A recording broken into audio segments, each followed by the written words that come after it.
उलमाए देवबंद जो मुर्शिद मौलाना इमदादुल्लाह मुहाजिर मक्की रहमतुल्लाह अलैह, जिनजो थानवी साहब गंगोई साहब ये सब उनजा मुरीद है, वो मौलाना इमदादुल्लाह मुहाजिर मक्की रहमतुल्लाह अलैह हर साल मुझे सोने हबीब जो मीलाद मल्हाईंदो हुयो।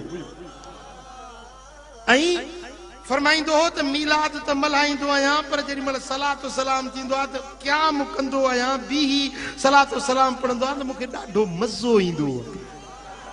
हा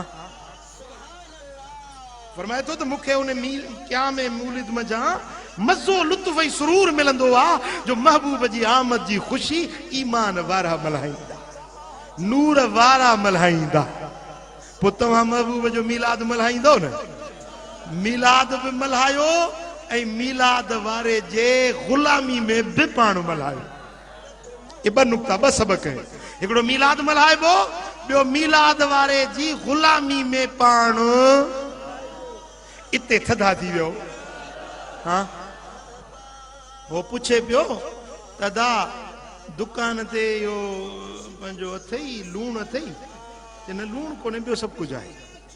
भला मिर्च अथई, न न मिर्च कोन्हे ॿियो सभु कुझु आहे। भला खंड अथई, न खंड कोन्हे ॿियो सभु कुझु आहे। भला चांहि पत्ती अथई, न चांहि पत्ती कोन्हे ॿियो सभु कुझु आहे। भला गिहु अथई, न न न न गिहु कोन्हे ॿियो सभु कुझु आहे।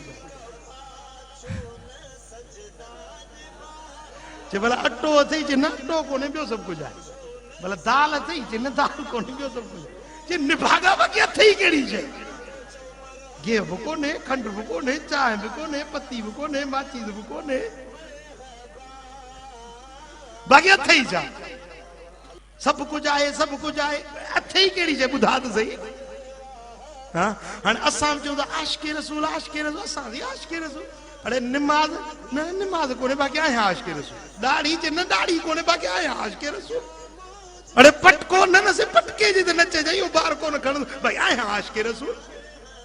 अरे हे न्याणियूं बालक विहारियूं वेठो ही, हे शरीयत जो बार मथो कयूं वेठो ही, व्याज थो खाई, व्याज के गुनाह नथा समझन।